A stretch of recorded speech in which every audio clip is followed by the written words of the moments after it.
quiero que vaya conmigo a Gálatas, voy a comenzar con ese versículo, creo que lo tengo por aquí anotado, Gálatas 4:30, los hermanos que están ahí en sus casas lo pueden buscar, anotarlo, tal vez si usted es de los que anota, estará el hijo de la esclava con el hijo de la libre.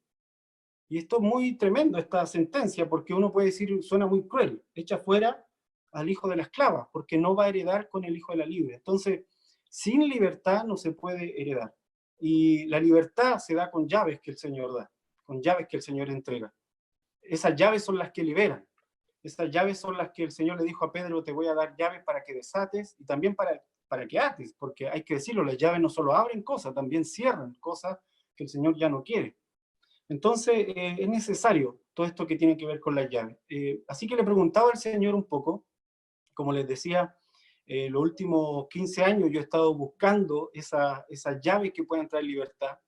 Algunos de los libros que escribí durante esos 15 años tienen que ver con buscar llaves de libertad, con buscar ser libre de Babilonia, con buscar que la iglesia se manifieste como una dimensión que rompa con el sistema jezabélico del mundo, en general que pueda haber libertad, que podamos romper la dependencia de estructuras que no vienen del Señor, sobre todo pensando en que necesitamos una generación nueva, libre de muchas cosas. Necesitamos una generación nueva que poder dejarle una forma de iglesia, lo voy a decir así, que sea libre completamente a la siguiente generación, que nosotros nos podamos sacudir muchas de las cosas que sabemos que el Señor no estableció, e incluso algunas que a lo mejor están de más, aunque se fueron puestas con buenas intenciones, pero dejar una iglesia lo más libre posible, porque esta iglesia libre, entonces es la iglesia que puede heredar y tomar la herencia. Y ahí es donde se necesitan las llaves. Y ahí es donde este tiempo que hemos estado teniendo, las administraciones que hemos estado viviendo, las últimas predicaciones, son claves para entonces entrar a esta libertad. Y yo le decía al Señor, ¿qué llave se puede compartir? Y quiero hablar ahora, este rato, le pido al Espíritu Santo, obviamente, que me guíe para poder hacerlo bien. Quiero hablar de una llave que no necesariamente te la puedes guardar en el bolsillo. Es una llave eh, que Dios la usa. Es una llave que está en la diestra de Dios, que solo Dios sabe cuándo usarla, que solo Dios sabe cómo usarla. Desgraciadamente, no es una llave que yo pueda orar por ti y decirte, hermano, en el nombre de Jesús aquí está la llave, tómala. En este caso no voy a poder hacer eso, porque es una llave que solo el Señor usa, que está en su diestra y que Él puede usar. Y yo creo firmemente que en este nuevo tiempo que se está abriendo, es necesaria esta llave. Esta llave yo le llamo la llave de la certeza de pertenencia. Y esta certeza de pertenencia, le di ese nombre porque es el nombre que escuché del cielo, no se me ocurrió, fue el nombre que escuché. Es una llave de certeza de pertenencia y tiene que ver con que sepamos que le pertenecemos al Padre, que lo sepamos con cada átomo de nuestro cuerpo, que le pertenecemos a Él. Ahora, suena muy fácil, como lo estoy diciendo, suena muy simple, pero la verdad que en la práctica no es tan sencillo, no es tan fácil, porque nosotros como seres humanos hemos creado muchas identidades falsas y falsas pertenencias. Creemos que le pertenecemos a cosas en nuestro corazón, o le hemos dado la autoridad a otras cosas para que nos tomen, y entonces no pertenecemos del todo al Padre hasta que lo encarnamos. Esta llave de pertenencia a la que estoy hablando no es algo que haya que aprender mentalmente, no es algo que se puede simplemente conocer como una información o saber como una información, es algo que hay que experimentarlo, es una llave que hay que encarnarla. Y digo que es el Padre el que la usa, porque una vez que esta llave está encarnada en alguien, entonces el Señor extiende su mano derecha y toma a esta persona, y esta persona se transforma en una llave. Entonces lo que quiero explicarles es cómo un hijo de Dios se transforma en una llave. Y para que esto ocurra, tiene que haber certeza de pertenencia. Entonces, vaya conmigo a Génesis 22:1 y vamos a ir a Abraham, a buscar un momento en donde Abraham tiene una experiencia con el Señor nueva, para entender un poco de esto. Génesis 22:1. Como les decía, el problema que tenemos a la hora de buscar la pertenencia, a la hora de tener esta certeza de pertenencia, el problema que tenemos es que nosotros mismos hemos creado falsas pertenencias, falsa identidad. Cuando el hombre sale del huerto del Edén, el hombre perdió su pertenencia con Dios. Como sabe, Adán no solo habitaba dentro del huerto del Edén, este huerto que estaba en Edén estaba envuelto por la presencia del Señor. Adán se movía dentro de la presencia del Señor y Adán se movía dentro de la voz de Dios y la voz de Dios se movía dentro de él. Entonces, cuando Adán sale de la presencia del Señor, no solo él sale del huerto, sino que, tal como lo acabo de decir, él ya no ve más la presencia del Señor. Ahora él tiene que hacer sacrificios. Ahora él tiene que, como Abel lo descubrió por revelación, él tiene que hacer un sacrificio de un primogénito, un cordero en este caso, para poder conectarse con Dios, porque ya salió de esa presencia. Yo siempre menciono que cuando el Señor dijo, Adán, ¿dónde estás? Cuando hizo esa pregunta en el huerto, cuando Adán se escondió, esa pregunta no era porque Dios no supiera dónde Adán estaba, obviamente. No estaban jugando a la escondida, ni nada de eso. Esa pregunta es porque Adán habitaba dentro de Dios. Y entonces cuando Dios hace esa pregunta, cuando el Padre hace esa pregunta, se está preguntando dentro de sí mismo. Adán, ¿por qué ya no estás dentro de mí? Adán, ¿por qué ya no estás dentro de mi presencia? Ahora, el hecho de haber salido de la presencia de Dios, de haber salido de la voz de Dios, de haber perdido esto, perdió también Adán su identidad como hijo. Y desde ahí en adelante la humanidad ha buscado tener una identidad que lo defina, voy a decir así, definirse a través de algo. Y entonces usted va a encontrar que en el curso del tiempo, en nuestras propias vidas, nosotros buscamos definirnos con algo. Normalmente cuando somos niños, que nos definen son nuestros padres, y ahí la importancia de los padres sobre lo que sueltan, sobre lo que hablan sobre sus hijos, porque nuestros padres y lo que vivimos con los adultos primeros que tenemos cerca, define mucho lo que pensamos de nosotros mismos. Pero en la adolescencia ya tratamos de definirnos por una pertenencia a ciertos grupos, grupos con ciertos gustos musicales, grupos con ciertos gustos, qué sé yo, modas del momento, en fin. Buscamos una pertenencia. Y a medida que vamos siendo adultos, vamos seleccionando ciertas cosas con las que creemos que pertenecemos. Y cuando venimos al Señor, cuando recién llegamos al Señor, tenemos toda esta capa de cosas. Y estamos absolutamente envueltos en estas falsas identidades, en estas falsas pertenencias, voy a decir así.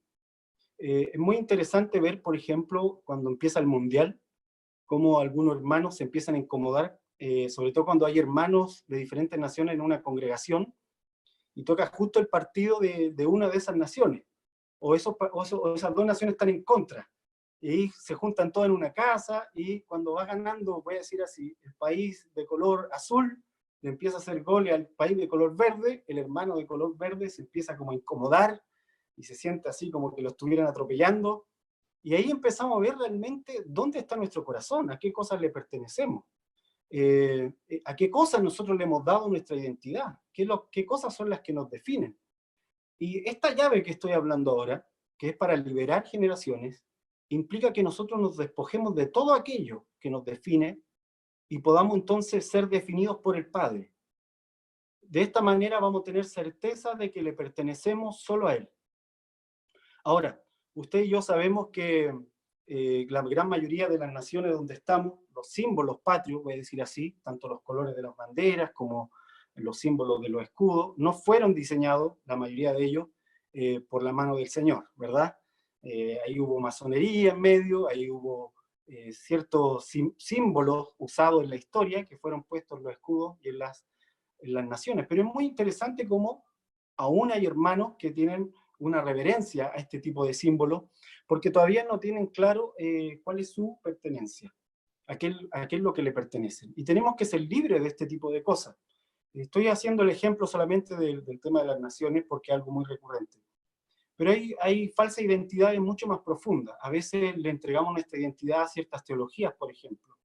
Y cuando tocan esa teología, cuando nos tocan esa hermenéutica, voy a decir así, entendiendo que la hermenéutica es aquello que me permite, voy a decir así, interpretar la escritura. Es un marco de interpretación de la escritura. Entonces, cuando nosotros tenemos ese marco de interpretación en nuestra cabeza y nos tocan ese marco de interpretación y nos dicen, ¿sabes que ese marco no es correcto?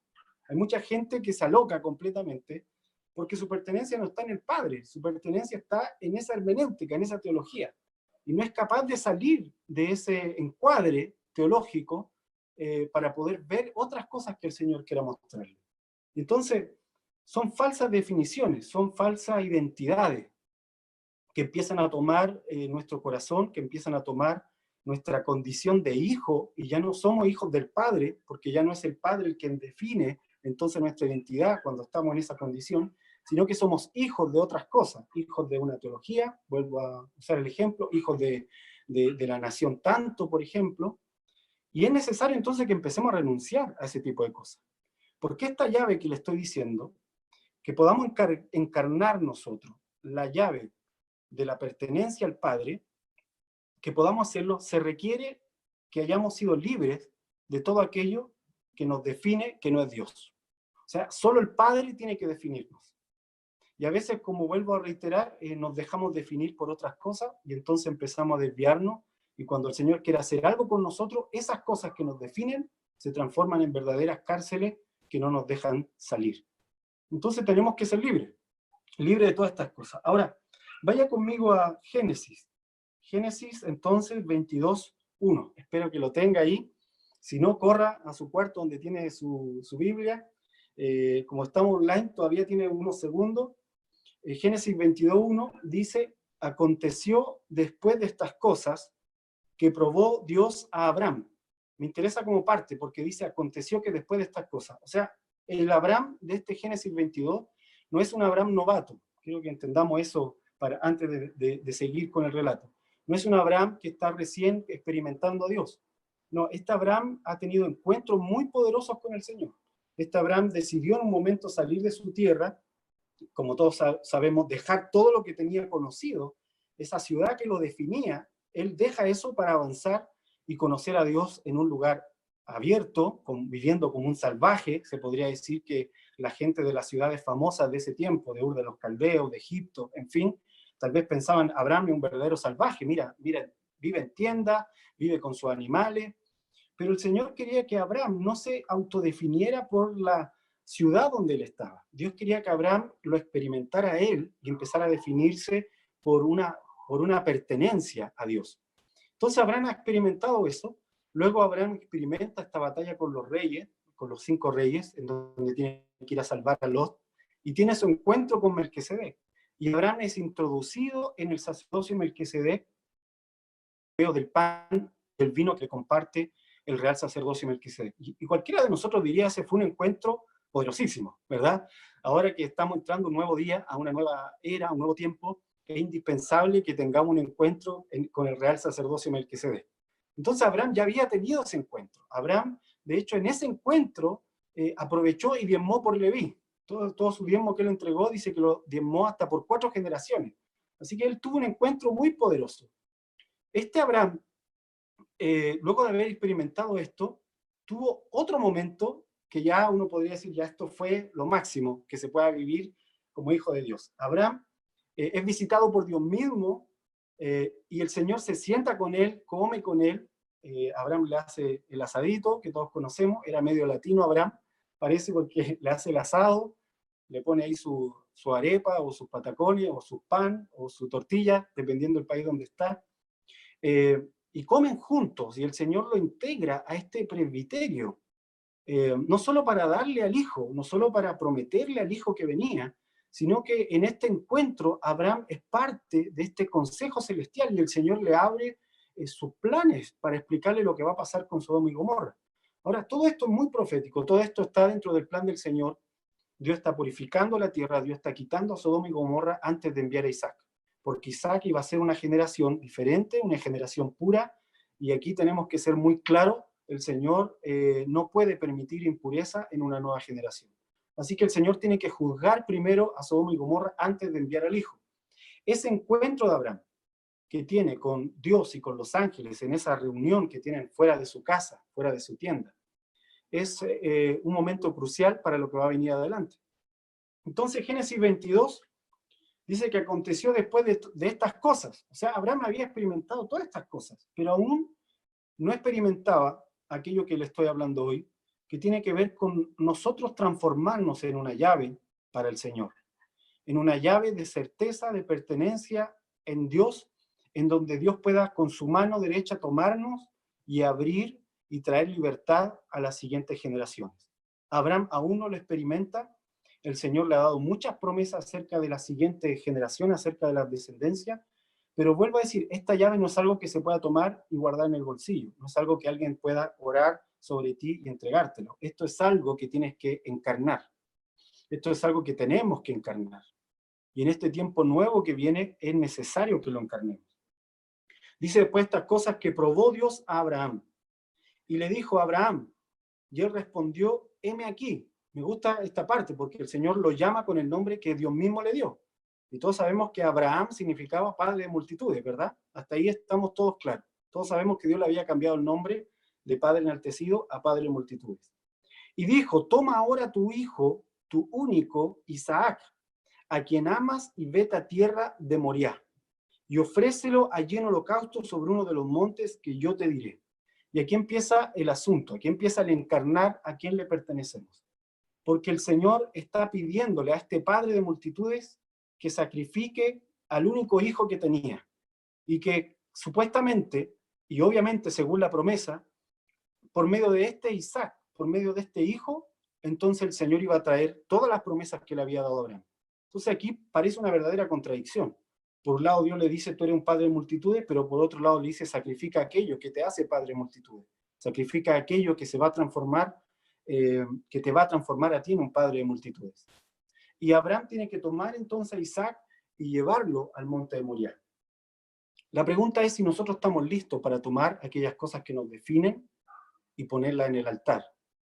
Si nosotros estamos listos para tomar aquellas cosas que creemos que nos definen, voy a decir así, porque ¿quién debe definirnos? El Señor. Algunas personas los definen su empresa, algunas personas los definen su emprendimiento, algunas personas los definen su ministerio, y todas estas cosas pueden ser muy buenas. Dios mismo puede habértelo dado, como le pasó a Abraham con Isaac. Dios mismo puede estar cumpliendo su promesa por medio de esto que te está pidiendo ahora. Pero el Señor no quiere que ninguna de estas cosas nos defina, que solo nos defina nuestras experiencias con el Padre y que seamos verdaderos hijos en esta realidad. De tal manera que el Señor, quien toma en su mano derecha a sus hijos, a sus herederos, pueda tomarnos y podamos ser usados por Él. Para que eso ocurra, tenemos que estar listos para llevar a este Isaac, llevarlo entonces a Moriah. Sigamos leyendo. Dice, entonces habló, voy en el versículo 7, habló Isaac a Abraham su padre y dijo, Dios rendió, dijo, el fuego leña, mas ¿dónde deo para el holocausto? Lo que quiero que me ponga toda la atención que pueda. Cuando Abraham está yendo hacia Moriah con Isaac, Abraham está haciendo un acto profético porque el Padre del cielo había perdido a su hijo. Cuando Adán sale del huerto, el Padre del cielo había quedado solamente como un padre enaltecido. Lo voy a decir de esta forma, ¿sí? Así que el Padre del cielo necesita entrar, hacer entrar a la tierra en una nueva etapa, en una etapa en donde hay una promesa hacia adelante de que este Padre del cielo, este Padre enaltecido, este Padre glorificado por los ángeles, se transforma en un Padre de multitudes. Y esas multitudes ahora somos nosotros, la iglesia. Amén. Y entonces el Padre del cielo, que es un Padre enaltecido, va a pasar, quiere introducir a la tierra en una nueva etapa, y para esto necesita un profeta. Para esto necesita, lo voy a decir así, una persona que le crea con todo su corazón y que esté dispuesta a encarnar la voluntad del Señor en su propia vida. Todos sabemos, usted que está allá en su casa, que hay un principio en todo acto profético. Y el principio es el siguiente. Todo acto profético opera en dos dimensiones, una eterna y una tangible, cronológica, que es en la tierra. La dimensión eterna, lo importante de la dimensión eterna es que se suelte la voluntad del Señor. Amén. Lo importante de la dimensión tangible, cronológica, es que escuchemos esa voluntad de Dios y la ejecutemos en un acto profético. Entonces, ahí es cuando hacemos nosotros el acto profético, cuando ungimos con aceite, porque el Señor en lo eterno, en su voluntad, está ordenando que alguien sea ungido. Y ocupamos un elemento, en este caso el aceite, representativo para poder echarlo sobre la cabeza de la persona y ungirlo aquí en la tierra, de tal forma que el cielo y la tierra se unan, amén, en un solo acto. Y ahí podemos decir, La voluntad del cielo se está haciendo en la tierra. Amén. Todo esto, este principio opera en cualquier acto profético e incluso es tan fundamental que Jesucristo mismo, que había sido inmolado antes de la fundación del mundo, en lo eterno, esta inmolación antes de la fundación del mundo todavía no tenía repercusión en la tierra hasta que Jesucristo mismo vino y se encarnó. Es decir, la voluntad del cielo se tenía que unir a la de la tierra con un acto profético.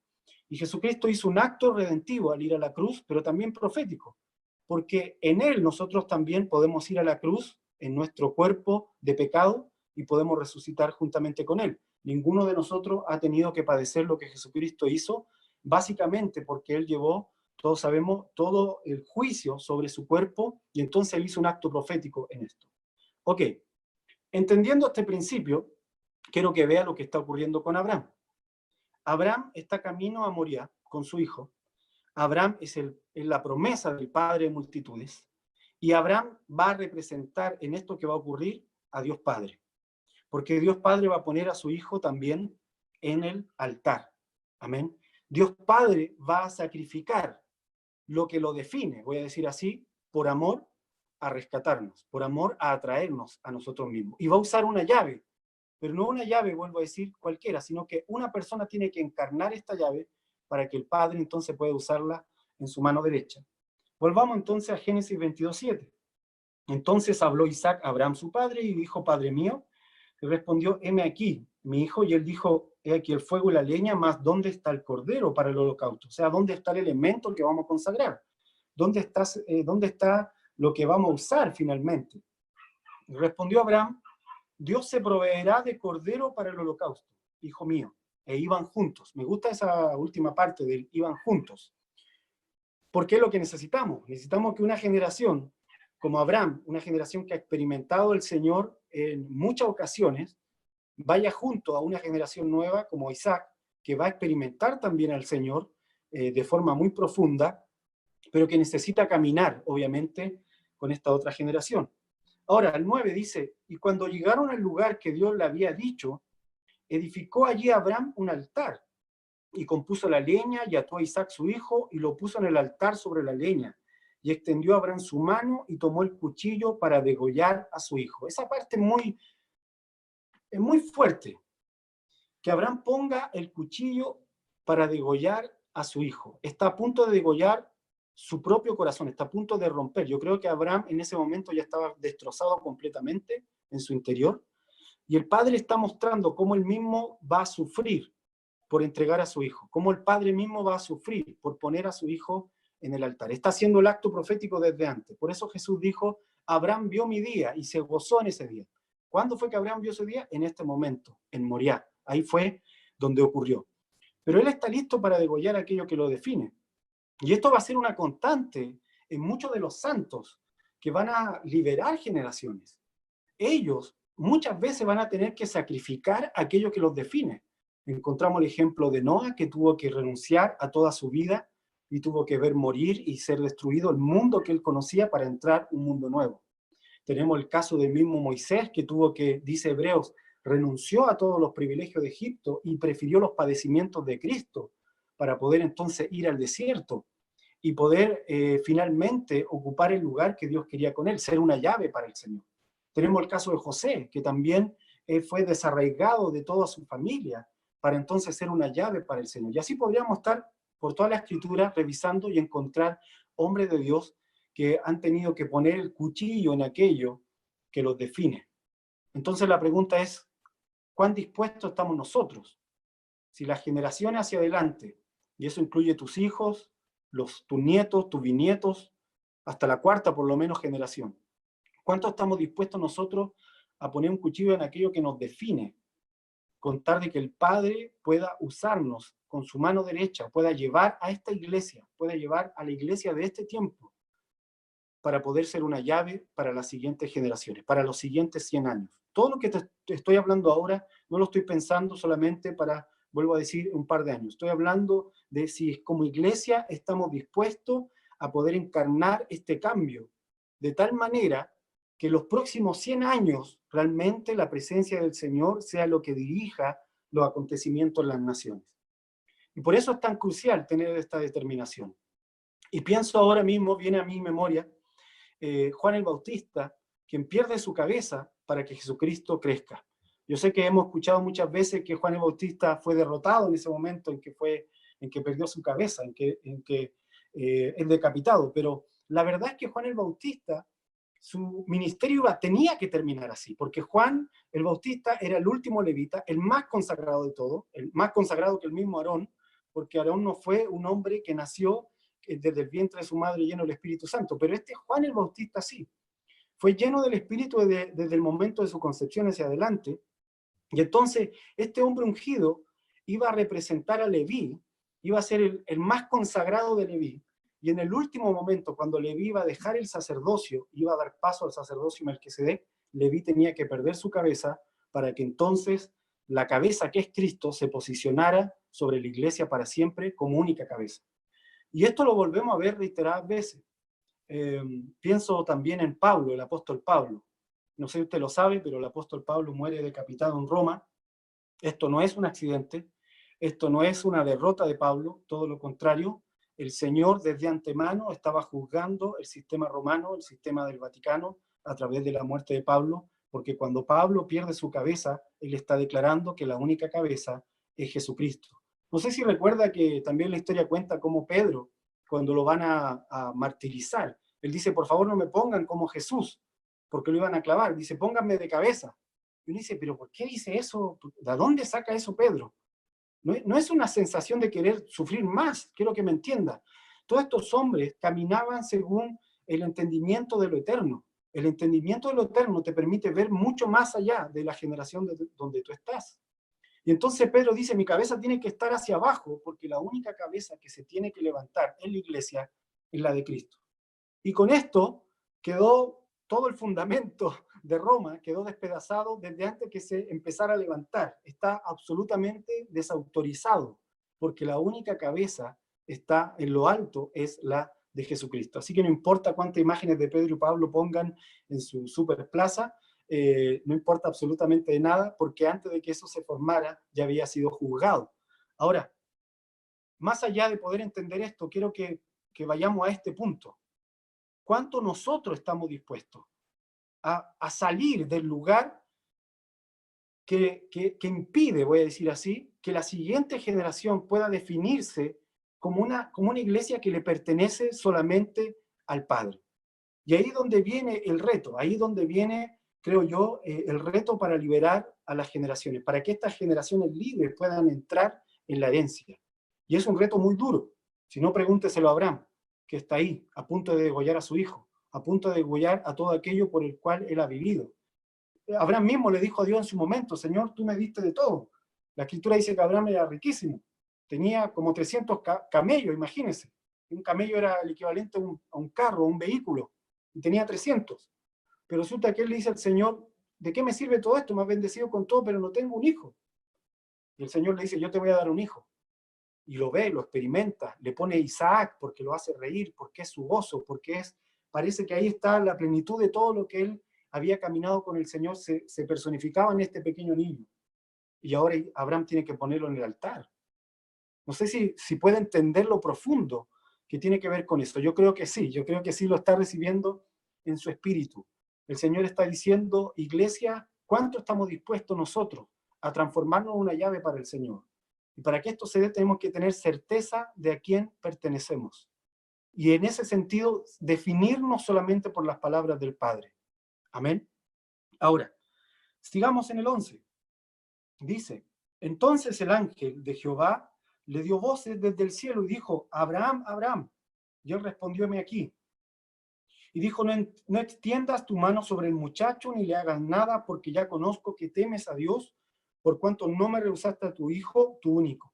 Me gusta esta parte que el Señor le enfatiza, a tu hijo, a tu único. Porque nosotros sabemos que tenía Ismael, que Abraham tuvo Ismael, y de hecho después tuvo más hijos. Pero cuando le dice a tu único, le está diciendo al único en donde se van a cumplir todas las promesas. No me rehusaste al único donde tú sabías que se iban a cumplir todas las promesas mías. Qué tremendo, hermano. Qué tremendo que el Señor nos pida algo que Él mismo nos dio.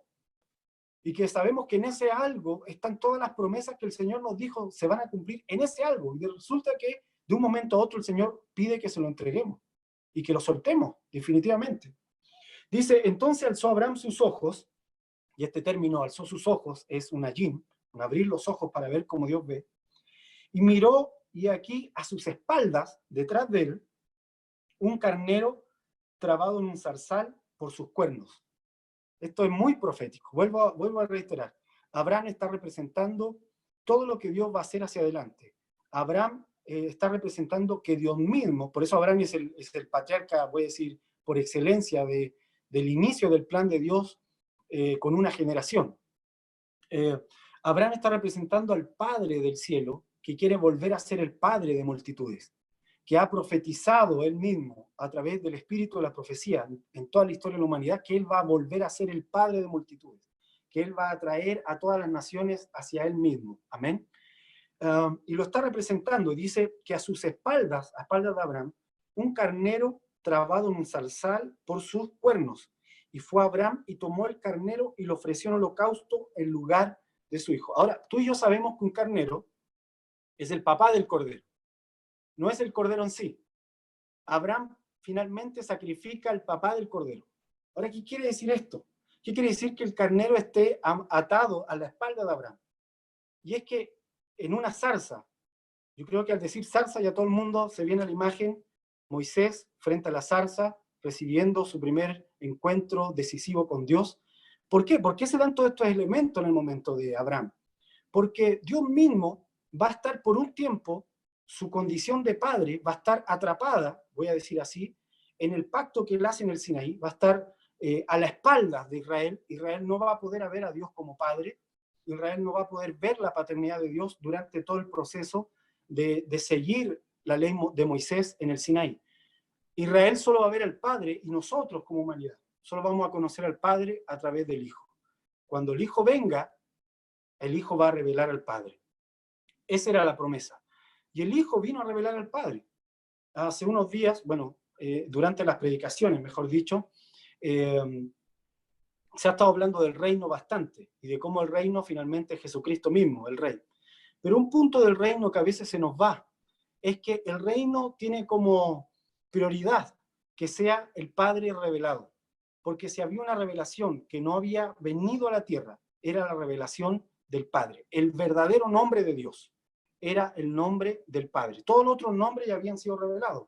Siquenu, Jehová Rafa, Elohim, y todos los nombres que usted pueda recordar que estudió ahí o que estudiamos en el centro teológico o que estudiamos en algún libro de Pablo Job, a lo mejor, los que les gusta Pablo Job.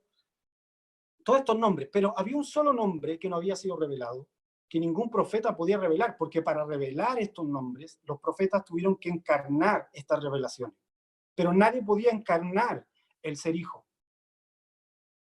Solo Jesucristo puede encarnar el ser hijo, y solo Él puede, los que entran en Él, entonces experimentar la hijidad. Y esto es sumamente importante, porque cuando hablamos de esclavitud, estamos hablando de orfandad. Cuando hablamos de esclavitud, estamos hablando de gente que no ha tenido un encuentro real con el Padre, gente que no se le ha revelado al Padre. Y Jesucristo vino en su misión de establecer el reino a revelar al Padre. Él dijo, Padre, he revelado tu nombre a los que me diste. Tuyos eran, fíjense en las palabras, palabras de pertenencia, tuyos eran, Padre, y tú me los diste y yo les revelé tu nombre. ¿Qué nombre les reveló? El nombre del Padre. Sin embargo, Abraham está con el papá del cordero a sus espaldas y produce un ayín cuando él entrega a este Isaac, cuando él entrega lo que lo definía, se produce una apertura de los ojos de Abraham y Abraham se da cuenta que está el papá del cordero ahí y que el papá del cordero va a ser también sacrificado. Hermano, ¿qué es esto que me está diciendo? Estoy diciendo lo que Jesús dijo. Todo lo que el Hijo hace, dijo Jesucristo antes de ir a la cruz, primero lo vio hacer al Padre. Todo lo que yo hago es porque primero se lo vi hacer al Padre. ¿Cuándo lo vio hacer al Padre? En este acto profético que Abraham lleva a su hijo, y entonces Abraham es destrozado en su interior como padre, porque el Padre también fue inmolado en su interior cuando entregó a su hijo. El Padre entregó aquello que lo definía. Si hay algo que define a nuestro Dios, que lo diferencia de cualquier ídolo que esté en este mundo, es que nuestro Dios es Padre. todos los otros ídolos, aparte de no estar vivos, no tienen conciencia de lo que es ser padre. Nuestro Dios es padre. Y si nosotros no podemos experimentar esa paternidad, hemos perdido el tiempo. Hemos perdido el tiempo porque quiere decir que todavía estamos en esclavitud. Y necesitamos salir de esa esclavitud. La Escritura dice que mientras el niño se comporta como inmaduro, en nada difiere del esclavo. Cuando el niño entonces madura, se hace heredero. Y en el caminar con el Señor, esa madurez tiene mucho que ver, por no decir todo que ver, con que el Padre se revele a nosotros. Y esto no tiene que ver con salvación, esto tiene que ver con un caminar con el Señor, en donde el Padre se revela a nosotros. Aquí Abraham, en este encuentro, el Padre se ha revelado en su corazón. Él está sintiendo lo que el Padre del cielo ha sentido. Abraham está experimentando en su interior lo que el Padre del cielo ha sufrido durante tantos milenios, antes de traer a Abraham hasta este momento en Moriah. Dice el 22:14, dice, y llamó a Abraham el nombre de aquel lugar, Jehová proveerá. Fíjense que no es una provisión en términos materiales. Abraham no está pidiendo que le provea más camello el Señor o más tiendas, ¿sí? Y eso ha sido un error nuestro, y tenemos que hacernos cargo de eso como iglesia. Hemos ocupado demasiado tiempo hablando de lo que Dios puede darnos en cuanto a bienes materiales. Y la verdad es que sí, Dios quiere bendecirnos, obviamente que sí. El Señor dijo, busca el reino y todo lo demás viene por añadidura. Así que sí, Dios quiere bendecirnos, Dios quiere que estemos tranquilos. Pero si hay algo que Dios quiere más que todo eso, es que entonces se provea la iglesia, sea provista de llaves verdaderas que puedan traer liberación a la siguiente generación. Eso es lo que está diciendo Abraham. Y llamó a Abraham el nombre de aquel lugar, Jehová proveerá. Amén. ¿Qué fue lo que proveyó el Señor? El Señor proveyó una llave para liberar generaciones. Ahora, vaya conmigo a Segunda de Timoteo. Segunda de Timoteo. Y quiero que leamos un poco las palabras de Pablo, ya anciano también, las palabras de Pablo incluso antes de ir a la muerte, antes de ir a ser llevado por el Señor a su presencia, cuando Pablo está por terminar su carrera. Esta es la segunda carta a Timoteo. Es Pablo que ha experimentado todo tipo de entrega. Es un Pablo que ha tenido que morir a las cosas que lo definían. Es un Pablo que tuvo que morir a cuando lo definían como fariseo, tuvo que morir a hacer eso. Aunque él fue maestro de fariseo, tuvo que dejar eso de lado, permiso, para poder conocer más al Señor. Y en cierto momento Pablo tuvo que renunciar incluso a la manera en que la gente lo veía. En algún momento Pablo dijo, por favor, paren con esta cosa de que yo soy de Pedro, yo soy de Cefa, yo soy de Pablo, yo soy de Apolos. Paren con eso, a mí no me define ese asunto, ni debería definirlo a ustedes. Todo eso es carnal. Paren con ese asunto. En la iglesia solo somos de Cristo. En la iglesia solo le pertenecemos al Padre. Y si el Señor nos permite estar en una congregación, debemos atesorarla, tenemos que hacer vínculos genuinos, tenemos que comprometernos con la familia del Señor, donde Dios nos puso, pero en nuestro corazón tenemos que saber que lo que nos define a todos los que estamos ahí reunidos es el Padre. Es que estamos dentro de Él. Y por eso me gozo de poder estar conectado con todos los hermanos que están conectados ahora mismo, porque ahí vemos cómo estamos todos juntos dentro del Padre, podemos entrar dentro del Padre, pero necesitamos también tener certeza de esa pertenencia. Ahora, es fácil decirle al Señor, Señor, yo te pertenezco, cuando le estoy pidiendo algún bien material. Señor, como yo te pertenezco, por favor, dame tal cosa. Señor, como yo te pertenezco, por favor, sáname de esta enfermedad. Es súper fácil, ¿verdad? Porque ahí solo estamos pidiendo. O como yo te pertenezco, dame la última unción que necesita caer hoy día. No se trata tanto de eso, ¿sí? Por lo menos ahora lo que yo quiero que entienda es que se trata de decir, Señor, como yo te pertenezco, es tuya la decisión de aquello que yo tengo que vivir y de aquello por donde yo tengo que pasar. Si esto significa llevar al sacrificio aquellas cosas que amo, tengo que estar dispuesto porque te pertenezco. En esto consiste.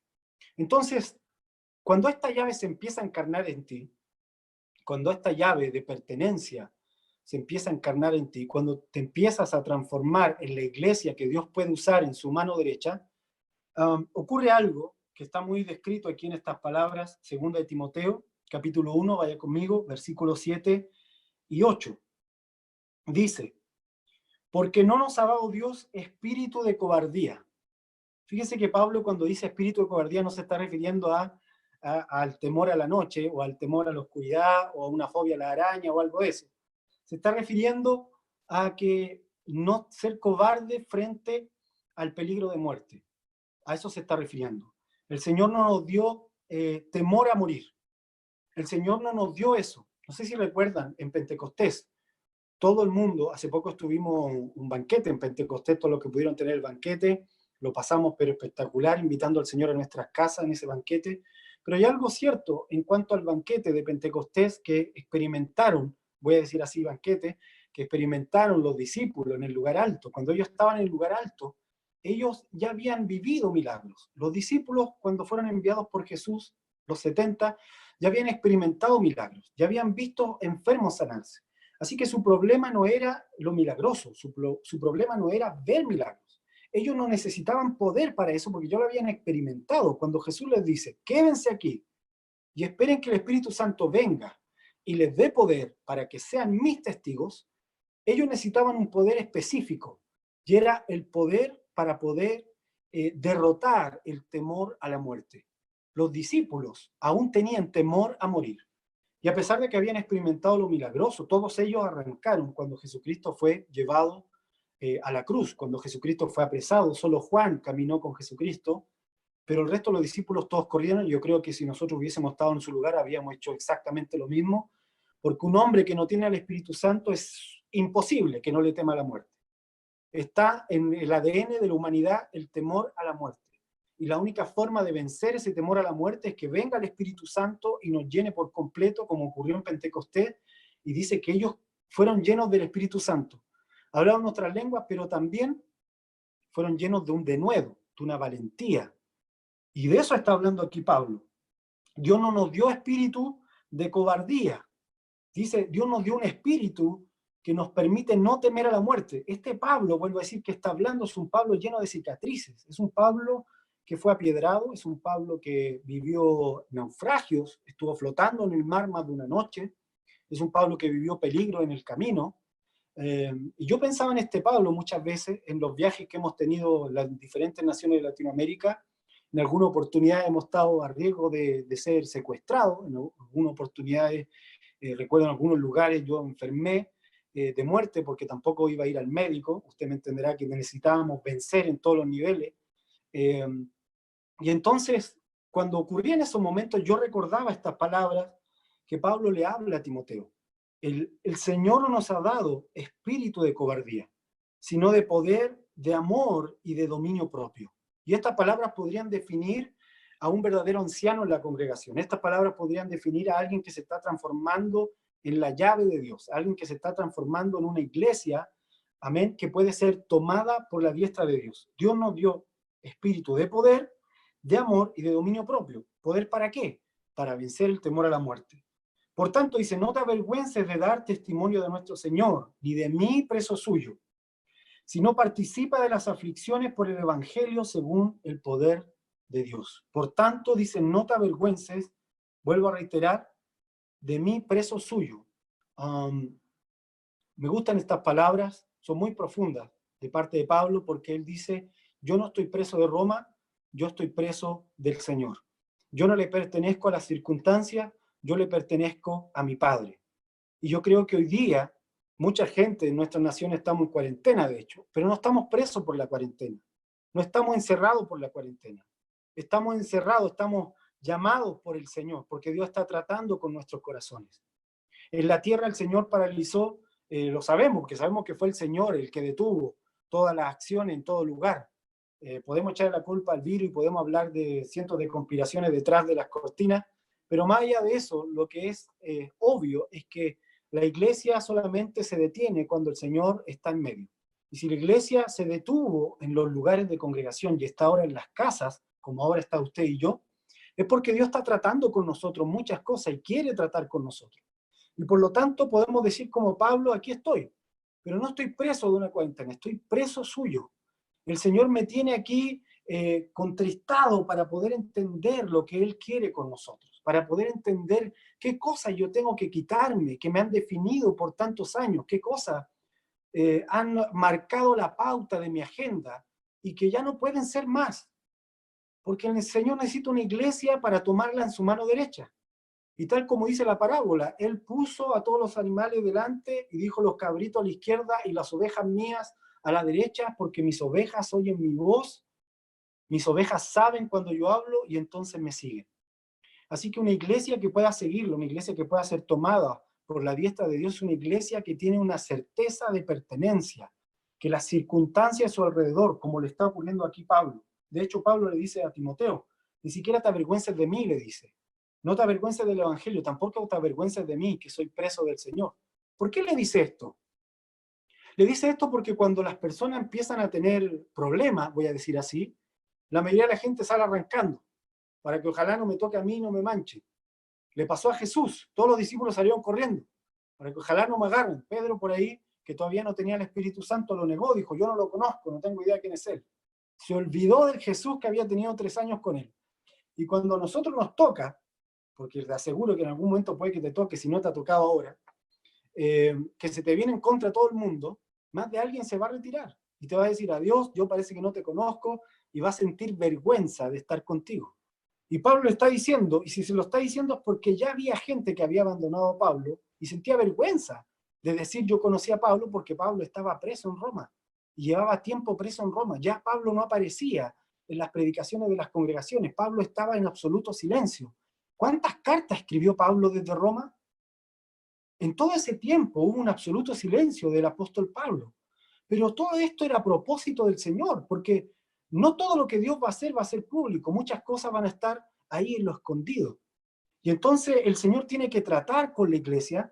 Y Pablo dice: no tengas temor, no tengas miedo. El Señor no nos dio espíritu de cobardía, sino espíritu de poder, de amor y de dominio propio. Amén. Si no participa de las aflicciones por el Evangelio según el poder de Dios. Ahora, vuelva conmigo a Génesis 22:16. Volvamos donde Abraham.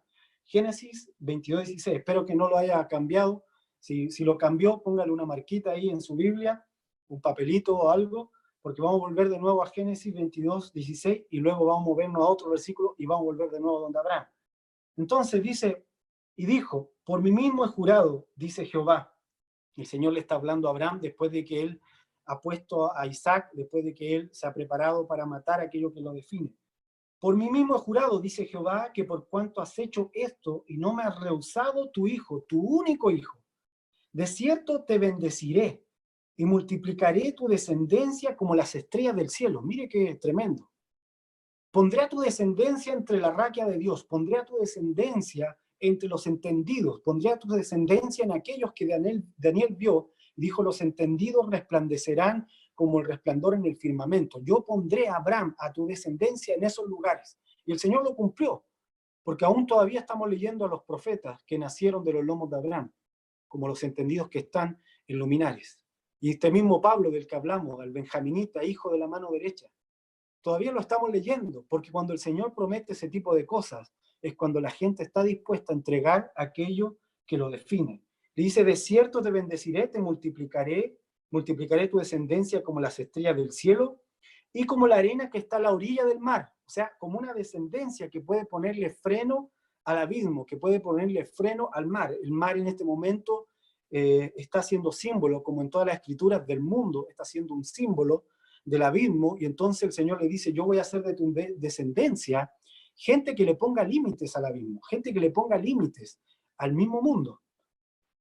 Dice: y poseerán las puertas de tus enemigos, y tu descendencia poseerá las puertas de tus enemigos. Esto es muy tremendo, porque a veces creemos que el Señor le va a dar las puertas de los enemigos a una persona, pero aquí vemos que el Señor se lo da a una descendencia, no a una sola persona. No existe el hombre de la nación, no existe el hombre de Dios para la nación. Lo que existe es la iglesia de Dios para una nación. Así que Dios va a utilizar una descendencia que va a sacar de gente que tenga certeza de pertenencia, que diga: yo le pertenezco al Señor en cualquier circunstancia, así me encierren, le pertenezco al Señor, así me vituperen, le pertenezco al Señor, así la gente haga, qué sé yo, saque mi foto por ahí y la ocupe para tirar dardos, aún así le pertenezco al Señor. Y ninguna de estas cosas me van a definir, solamente lo que el Padre está hablando en el cielo. Vaya conmigo ahora a Salmos 116:15. Cuando encarnamos entonces esta certeza de pertenencia, una de las cosas que ocurren es que se abre una llave para la siguiente generación. Es que esta llave de Dios, Dios puede tomar a la iglesia como esta llave para poder liberar a la siguiente generación. Y vuelvo a reiterar, estoy hablando no solo de los hijos de nuestros hijos, sino que estoy hablando también de los próximos 100 años. ¿Cuál va a ser el papel de la iglesia en los próximos 100 años? La iglesia que Dios tome en su mano derecha va a ser una iglesia con certeza de pertenencia. Salmo 116:15. Estimada es a los ojos de Jehová la muerte de sus santos. ¡Wow! Mire esto. Estimada es a los ojos de Jehová la muerte de sus santos. Y uno puede decir, ¿qué es esto? ¿Cómo Dios puede estimar la muerte de sus santos? Está hablando de que Dios estima cuando sus santos, no cualquier persona, cuando sus santos están dispuestos a morir por esta certeza de pertenencia. Oh Jehová, ciertamente yo soy tu siervo, le dice David, siervo tuyo e hija de tu sierva. Yo soy hijo de la libre, yo soy hijo de Sión, Señor, y por eso tú has roto mis prisiones. Así que esta llave se encarna, esta llave se vivencia, esta llave se experimenta. No es algo, vuelvo a decir, que podamos aprender solamente en nuestra mente o tener una información acerca de esto.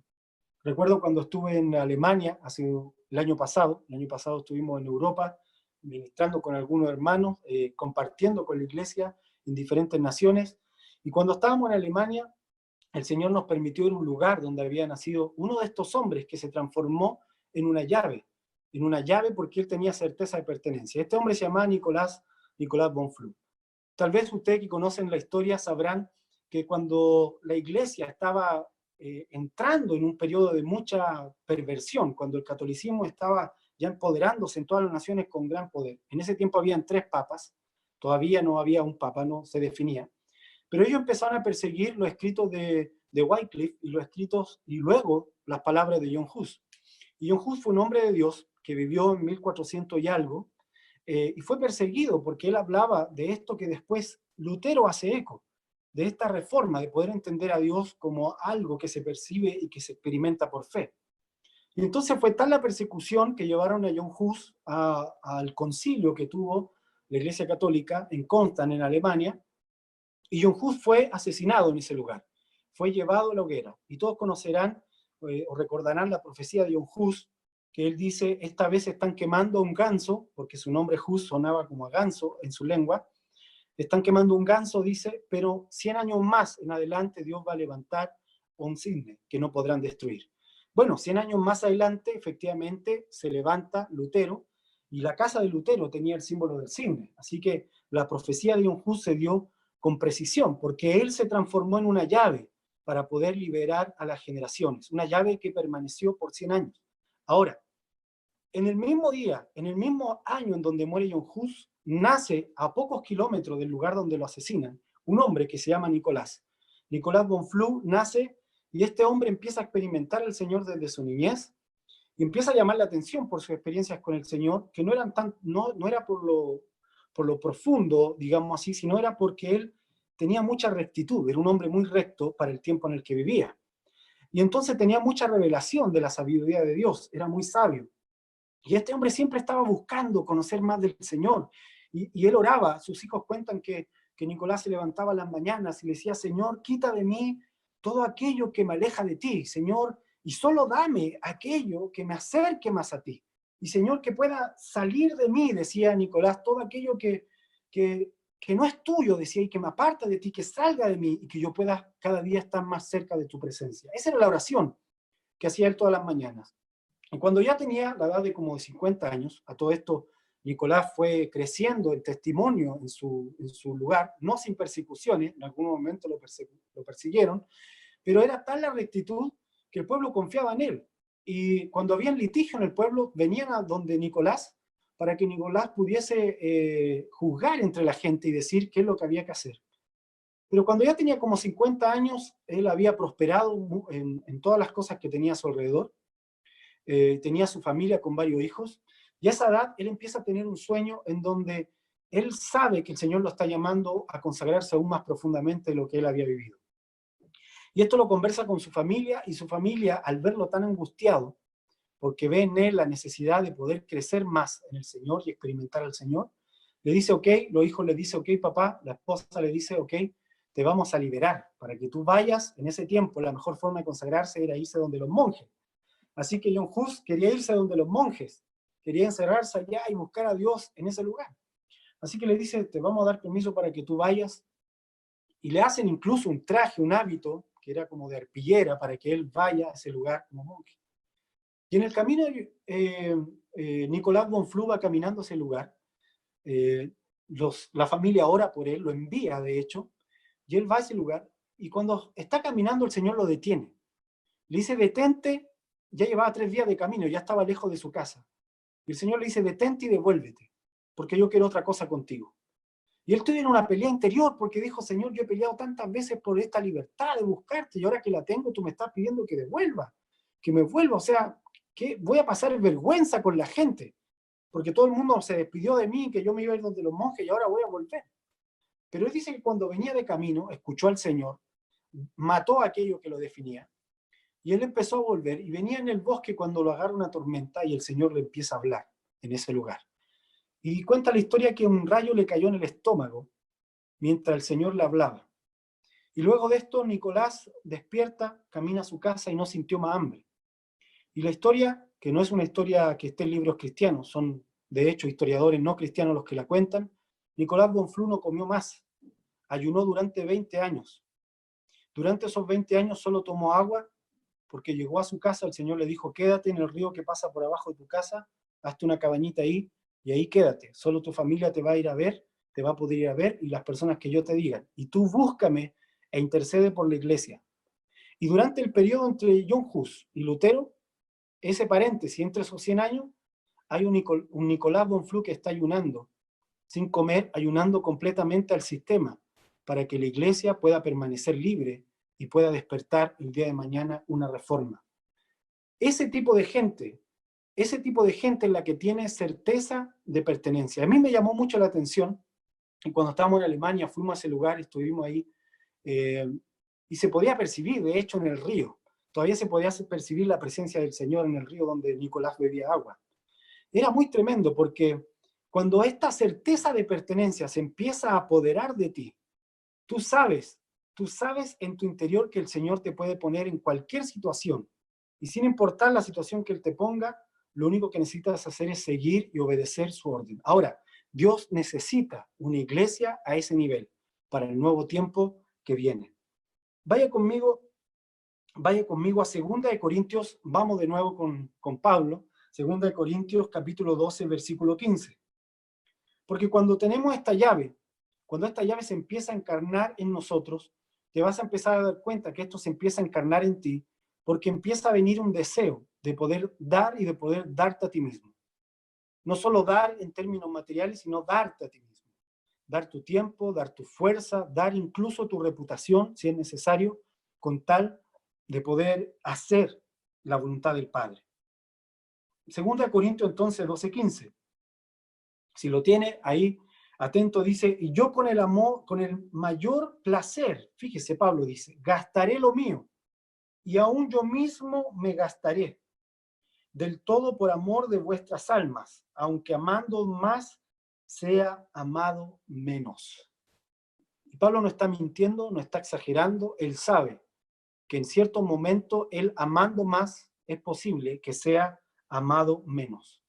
Y este es el llamado que el Señor está haciendo para que encarnemos esta llave, que amando más, que estemos con gusto, con placer, dispuestos a darnos a nosotros mismos, a darnos y poder darnos solo nuestro tiempo, poder dar todo lo que tenemos. Ahora en estos días de pandemia, de cuarentena, en la congregación, obviamente durante todo el tiempo en la congregación está esta iniciativa de que los hermanos que estén en una condición golpeado económicamente se les pueda proveer. Eso ha ocurrido siempre en la congregación.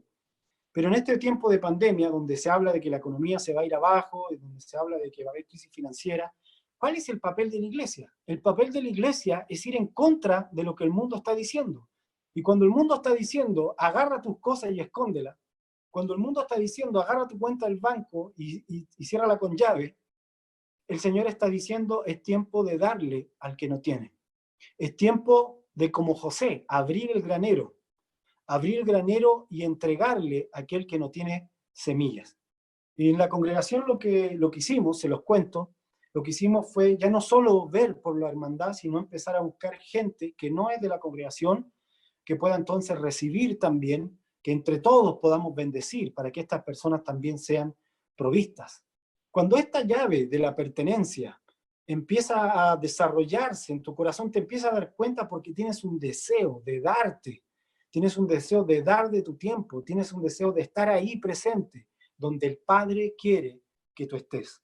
Y eso es lo que está diciendo Pablo: con el mayor placer gastaré lo mío, y aun yo mismo me gastaré del todo por amor de vuestras almas, aunque amando sea amado menos. Ahora, esta llave implica que nosotros podamos empezar a funcionar como una semilla. Y la semilla tiene una ley. La ley de la semilla es una sola. Y la semilla tiene el poder, porque cuando se habla de generaciones, también se habla de semillas, se habla de simiente. Y la generación que el Señor va a levantar tiene que entender esto. La semilla tiene una ley, que solo se da fruto cuando se muere. Esa es la ley de la semilla. Semilla guardada en el frasco es semilla que no sirve, solo está de adorno. Semilla guardada en cualquier parte, semilla que no sirve. La semilla verdadera, la semilla que viene del Padre, es semilla que se da, es semilla que se entrega, como Jesucristo lo hizo, como la simiente verdadera que es Cristo lo hizo. Amén. Entonces, 1 Corintios 15:36, vaya conmigo, dice, este es Pablo también: necio, lo que tú siembras no se vivifica, sino muere antes. Yo tengo voy a decir así, tengo un asunto con Pablo, y es que creo que normalmente hay una mala interpretación de este apóstol del Señor, del hermano Pablo, básicamente porque la gente se centra mucho en los argumentos de Pablo, en la doctrina de Pablo, pero no ven el corazón, olvidan el corazón de este hombre, olvidan el corazón detrás de las palabras. Y este es el corazón de Pablo, hablando: necio, lo que tú siembras no se vivifica, sino muere antes. Amén. ¿De dónde entendió esta verdad Pablo? Obviamente del Cristo que lo habitaba, del Cristo que lo llenaba, de la simiente verdadera, del cual él habla por tantas veces, del cual él dice: todo lo que aprendí, lo aprendí de Cristo mismo que se me reveló. Ese Cristo que se le reveló con heridas. Ese Cristo que se le reveló, le dijo: ¿por qué me persigues? Cuando Pablo perseguía a la iglesia. O sea, ese Cristo está completamente fusionado con su iglesia. Y esto quiere decir que su iglesia, la iglesia de Cristo, es una iglesia que lo encarna, que lo vive, que lo experimenta. Es una iglesia que es semilla. Y que como semilla está dispuesta a ser sembrada. Y semilla que es sembrada es semilla que tiene entonces que morir. Morir la cáscara externa. Morir aquello que parece que nos define. Morir aquello que parece que es lo primero en nuestros corazones. Juan 12:24. Vaya conmigo a Juan 12:24. Tiene que abrirse esta conciencia. Yo le llamo así la conciencia de los testigos. Por mucho tiempo creo que la iglesia ha caminado sin ser conscientes de que como iglesia no solo somos nosotros en este tiempo, somos nosotros la hermandad que está en el 2020 aquí presente. La iglesia de Cristo también implica a los santos de los otros siglos que padecieron por el nombre de Jesucristo y que padecieron para que hoy día nosotros estemos acá. Entonces, esa iglesia verdadera tiene una conciencia, es consciente de que tiene que padecer. Esa iglesia verdadera tiene marcado en su corazón esta ley, la ley de la semilla. Lo que no muere no se vivifica, porque tiene que morir lo corruptible para que emerja lo incorruptible. Y esta llave de la que te hablo, esta llave de la pertenencia al Padre, es una llave incorruptible. Es una llave que, vuelvo a decir, no la podemos guardar nosotros en nuestro archivo de teologías, no la podemos guardar en nuestro archivo de cosas que el Señor me dio en algún momento, porque esta llave solo Dios decide cuándo usarla. Y para usarla, Él tiene que tener gente que lo encarne. Amén. Dice Juan 12:24, de cierto os digo que si el grano de trigo no cae en la tierra y muere, queda solo. Pero si muere, lleva mucho fruto. El que ama su vida la perderá, y el que aborrece su vida en este mundo, o sea que como este Nicolás Bonflú, el que ayuna al sistema, para vida eterna la guardará. Amén. Dice 23, Juan 12, 23, vamos un poco más atrás. Dice, Jesús le respondió diciendo, ha llegado la hora para que el Hijo del Hombre sea glorificado. Así parte este relato. El Señor dice, ha llegado la hora para que el Hijo del Hombre sea glorificado. Y esto tiene que ver, el ser glorificado, nosotros sabemos que está hablando de la cruz. O sea, la gloria no tiene que ver con los likes, ¿verdad? No tiene que ver con el aplauso. Sí es bonito, obviamente, que los hermanos te digan, te quedó bueno, eso que dibujaste, te quedó bueno, eso que cantaste, eso que hiciste, te quedó bueno. Ok, bien por eso. Pero la gloria de la que está hablando Jesucristo aquí era la cruz. O sea, la gloria del Hijo consiste en encarnar la ley de la semilla, en tener esta certeza de pertenencia, le pertenezco al Padre, y el Padre ha decidido que camine por esta voluntad. Y yo le he dicho, Padre, hágase tu voluntad, como en el cielo, aquí también en la tierra, de tal manera que podamos aborrecer el sistema de este mundo y podamos amar el conocer al Padre. Me acuerdo cuando estaba en Noruega, justamente fue en los días del Pentecostés, estaba ministrando en Noruega, entonces le digo a los hermanos, ustedes tienen una historia de reforma hermosa, sin embargo, ustedes tienen una sociedad muy linda, de hecho, ustedes tienen ciudades muy hermosas, y esto va para todas las naciones, todo esto, y para todas las capitales de las naciones, pero de nada nos sirve tener en nuestras congregaciones buenos ciudadanos, políticamente correctos, buenas personas, demócratas, si no tenemos semillas. Porque la iglesia camina con semillas. La iglesia no camina con buena gente, la iglesia camina con semillas. Y cuando digo con buena gente me refiero a que el mundo va a determinar quiénes son buenos. El mundo cree en su mente que puede determinar quiénes son buenos. El mundo dice, ok, si tú piensas como yo pienso, entonces tú eres una buena persona. Y puede que, como a Jesucristo, te toque que padecer, que te empiezan a tirar piedras porque tu pensamiento va en contra del sistema del mundo. Eso es ser semillas. La iglesia avanza cuando tiene semillas. De cierto os digo que si el grano de trigo no cae en la tierra y muere, queda solo, pero si muere, lleva mucho fruto. El que ama su vida la perderá, y el que aborrece su vida en este mundo para vida eterna la guardará. Si alguno me sirve, sígame. ¿Sígame a dónde? Al sacrificio. A eso se está refiriendo. Sí, sígame y sea sembrado conmigo. Y donde yo estuviere, allí también estará mi servidor. Si alguno me sirviere, mi Padre le honrará, porque el Padre honra a los que pueden ser usados como llave en su mano derecha. Ahora está turbada mi alma, dice el Señor. Fíjense, no es algo bonito, no es algo que nos haga celebrar, tal vez, es algo que nos va a hacer llorar, es algo que tal vez nos traiga tristeza. Ahora está turbada mi alma. O sea, estamos hablando de Jesús, estamos hablando de la fe misma hablando. Y él dice, mi alma está turbada. ¿Y qué diré? Padre, sálvame de esta hora. Mas para esto he llegado a esta hora. ¿Para qué hemos llegado al 2020? ¿Para qué el Señor trajo a la iglesia al 2020? Para esto hemos llegado a esta hora. Para que tú y yo seamos una llave que encarne la voluntad del Padre. Este Padre se da, este Padre es Abba, este Padre es una fuente que sustenta todo, es una fuente que quiere sustentarlo todo. Para esto he llegado a esta hora. Padre, glorifica tu nombre. ¡Wow! O sea, Padre, toma esta llave en tu diestra. Padre, glorifica tu nombre. ¿Cuál es ese nombre? Padre. Glorifícalo. Entonces vino una voz del cielo. Lo he glorificado y lo glorificaré otra vez. ¿Por qué dice lo he glorificado? ¿Cuándo fue que lo glorificó en el pasado? En el momento en que Abraham llevó a Isaac al altar, el Padre se glorificó. El Padre mostró su corazón. El Padre se reveló, algo que no volvió a hacer por mucho tiempo. Pero el Padre se reveló en ese momento. Por eso le llamaba a Abraham amigo, porque Abraham había experimentado el dolor de su corazón. Amén. Dice, lo he glorificado y lo voy a glorificar otra vez. Ahora vamos con Abraham de nuevo. Vamos a Génesis 22:20. Génesis 22:20. Dice así. Aconteció después de estas cosas, después de Moriah, obviamente, ¿sí? Para que lo note por ahí, que fue dada noticia a Abraham diciendo, he aquí que también Milca ha dado a luz hijos a Nacor, tu hermano. Fíjense que siempre cuando hablamos de Moriah nos quedamos con la última parte, ¿verdad? Nos quedamos con la parte en donde Abraham baja y parece que ya son todos felices. Pero hay un poco más que eso. Y con esto ya voy llegando al final. Dice, he aquí que también Milca ha dado a luz hijos a Nacor tu hermano, Uz primogénito, Buz su hermano, Kemuel padre de Aram, Kesed, Jaso, Pildas, Hidlaf y Betuel. Y Betuel fue el padre de Rebeca.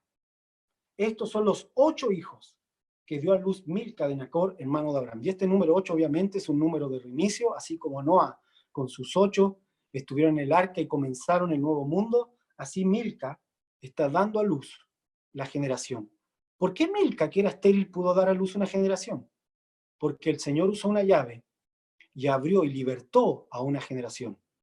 Y vemos que aquí Rebeca, que fue después esposa de Isaac, nació en esos días. O sea, Isaac, que había estado hace unos segundos ahí en el altar, ahora estaba siendo preparado el futuro para él. ¿Por qué? Porque ellos habían pasado esta prueba de pertenencia. ¿A quién le pertenecemos? ¿De quién somos nosotros? Y por último, vaya conmigo a Romanos 14:8. Si ha visto en algún momento esterilidad a su alrededor, sepa esto. En el momento en que le pertenecemos al Señor, la esterilidad se rompe. Se rompen las prisiones, como decía David, soy siervo tuyo, te pertenezco, tú has roto mis prisiones. Se quiebran, como decía Romanos, aquí hay una jaula a mi alrededor, como decía, Pablo, en Roma, hay una jaula a mi alrededor, pero yo no estoy preso de esto, porque yo soy del Señor, yo le pertenezco a Él. Cuando le pertenecemos a Él, cuando tenemos esta certeza de pertenencia al Padre, no hay nada, no hay ninguna cosa que te pueda llevar a cautividad, no hay ningún dolor que te pueda llevar a cautividad, no hay ningún demonio que pueda destruir lo que Dios tiene para ti. Y toda palabra que se levante en contra tuya cae a tierra, se va al polvo y se pierde en el tiempo. Básicamente porque tú le perteneces al Padre. Y nadie puede arrebatar algo que está en la mano del Padre. Así que asegúrate de pertenecerle a Él.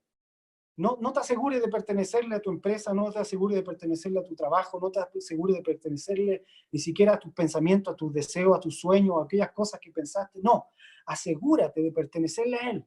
Ni siquiera le pertenezca a los símbolos patrios de tu nación, ni siquiera le pertenezca a una teología, ni siquiera le pertenezcas a un cartel, a un nombre de algún club deportivo o lo que sea. Asegúrate de pertenecerle a Él, porque esa es una llave en la diestra de Dios, en la mano de Dios. Romanos 14:8. Dice, pues si vivimos, para el Señor vivimos, y si morimos, para el Señor morimos. Así pues, sea que vivamos o que muramos, del Señor somos. Fíjese que Pablo está diciéndole esto a la iglesia en Roma, y no es algo al azar, porque Pablo va a ser llevado a Roma, y ahí es donde va a entregar su vida, como una semilla. Precisamente le está diciendo estas palabras a la iglesia de la ciudad donde él va a entregar su vida. Yo recuerdo hace algunos años atrás, casi ya 7 años atrás, yo venía llegando de la Antártida, habíamos tenido un tiempo maravilloso de intercesión allá en la Antártida con Anita, con Emerson, Fernando incluso, había muchos intercesores, gente muy, muy linda. Habíamos tenido un tiempo muy lindo allá y habíamos experimentado momentos bien crudos, ¿verdad? De confrontar la muerte en ese lugar. Y cuando yo me fui, esto era algo que no todos sabían, cuando yo fui para allá, mi hermano mayor estaba muy enfermo, muy enfermo, y antes de irme el Señor lo había resucitado, porque había tenido una crisis en el hospital, y el Señor literalmente le devolvió la vida, y entonces yo me fui a la Antártida, tranquilo en mi corazón, en ese sentido, y estuve allá, y cuando estuve allá, luego él empeoró. Cuando yo llegué de la Antártida, él fue empeorando y luego volvió a mejorarse. Y así, ¿por qué? Porque metíamos oración, empezábamos a orar, le decíamos, Señor, empezamos a reclamar todas las promesas que usted se imagina. Le decíamos al Señor, haz algo. Entonces, el Señor nos escuchaba. Claro que nos escuchaba. Y todos esos tiempos en que él se recuperaba, teníamos tiempo de poder conversar, de poder estar con él, de poder hablar cosas. Y yo recuerdo que fui a Argentina a ministrar en esos días, y estando allá me llaman porque él había empeorado. Y esta vez estaba muy mal. Y yo me fui, me acuerdo, de Argentina, terminamos los que estábamos allá, me vine a Chile rápido, y al cabo de unos 2, 3 días, no más, él fallece, mi hermano fallece, mi hermano mayor. Le estoy contando esto porque quiero llegar a un punto que creo que no se puede explicar ya más con información, tengo que traspasarle algo que sea real, vivo. Y entonces en esa oportunidad, cuando él fallece, yo entré, usted se imaginará, en un momento muy doloroso, porque era nuestro hermano mayor, el primogénito de la familia. Era el típico hermano que es el alma de la fiesta, el típico hermano que hace reír a todos, y al que uno quiere también imitar. Así que él había sido también referente para mí en algunos puntos, en algunas cosas. Eh, Así que para mí fue muy doloroso, y cuando pasaron esos días, cuando él fallece, yo fui a mi casa, estuve en algunos momentos con el Señor, y lo único que le preguntaba al Señor es ¿por qué? ¿Por qué ocurren estas cosas? ¿Por qué suceden estas situaciones? No tenía respuesta, y tenía que ir a otro lugar a ministrar, me acuerdo. Tenía que ir a ministrar a una ciudad, y obviamente no tenía ninguna gana, no quería hacerlo. Iba a llamar a los hermanos de allá y le iba a decir, ¿sabe qué? Pasó esto, falleció un familiar, así que no podré estar. A pesar de que ya había sido todo el entierro y todo lo que se hace, yo no tenía fuerzas para eso. Pero fui donde el Señor. Le dije, Señor, ¿qué hago? Porque me siento así, me siento mal. O sea, me siento en una parte y estoy en otra. Y recuerdo que esa noche que hablé con el Señor, en mitad de la noche, en un momento, yo despierto en mitad de la noche y veo pedazos de mi alma flotando a mi alrededor. Tuve una visión, veo pedazos de mi alma flotando a mi alrededor. Y el Señor me dice, tranquilo. Junto con estos pedazos vi como una especie de cúpula transparente sujetando todos estos pedazos. Imagínense que eran como pedazos de espejo flotando. Y el Señor me dice, tranquilo, son partes de tu alma, pero yo las estoy sujetando y las voy a poner en su lugar. Están ahí por el golpe, por el trauma del dolor, saltaron hacia alrededor, pero tranquilo, yo las voy a pegar en el lugar donde tienen que estar. Recuerdo que yo vi eso y me quedó dormido con las palabras del Señor. Y mientras dormía tuve un sueño en donde el Señor se sentó al lado mío. Y recuerdo que yo le dije, Señor, ¿por qué pasó esto? Y, y el Señor, me acuerdo que se sentó al lado mío y me hace así en el hombro. Me dice, no importa lo que yo te diga ahora, nada de lo que te diga va a ser suficiente para ti. No te voy a decir ahora el por qué. Solo te voy a dar paz, pero necesito que vayas. Y yo recuerdo que desperté, obviamente con esto en mi corazón. Yo estaba a punto de llamar y decirle a los hermanos que no iba a ir a ese lugar. Obviamente pensando, cualquier persona puede ir y ministrar, y es verdad, cualquier persona podía ir y ministrar. El asunto es que el Señor quería que en mi corazón yo pudiera pertenecerle, que pudiera pertenecerle en toda situación. El Señor me dijo, necesito que encarnes esto, necesito que hagas lo que te estoy pidiendo. Y yo recuerdo que fui, de hecho, esa administración, fue hace tiempo, fue muy, muy glorioso, obviamente, el Señor se manifestó ahí en el lugar donde estuvimos. Y al paso del tiempo el Señor ya fue hablándome acerca de lo que había ocurrido en mi casa y en mi familia, y fue sanando también todo ese dolor. Pero el punto es que en algún momento de nuestra vida el Señor tiene que ir probando nuestra pertenencia. Y en este siglo que viene ahora, y en estos 100 años que vienen ahora hacia adelante, el Señor necesita una iglesia que tenga certeza de pertenencia. El Señor necesita una iglesia que Él pueda tomar en su mano derecha y tener una certeza de pertenencia. Así que, hermano, usted que está ahí en su lugar, quiero que ahora podamos cerrar los ojos todos juntos y podamos orar. Ahí donde tú estás, en tu casa, ahí donde tú estás, a lo mejor estás con tu computador, con tu celular, como sea. Cierra los ojos un momento y podamos orar y podamos decir, Señor, heme aquí, porque no podemos hacer nada más que hacer esto. Decirle, Señor, heme aquí, yo estoy dispuesto a que tú tomes lo que yo estoy haciendo. Y por favor, hágalo con toda la certeza de lo que esto significa, con toda la responsabilidad de lo que esto significa, porque le estamos diciendo, Señor, todo lo que me define, lo quiero poner frente a tu trono. Quiero ser esa iglesia dispuesta, quiero entrar en esa conciencia que tenían los testigos, quiero entrar en esa conciencia que tiene que ver con entender que somos semillas y tenemos que ser sembrados, para que entonces los próximos 100 años haya una generación poderosa del cielo, donde haya luz. Amén. Así que cierra sus ojitos, vamos a orar todos juntos.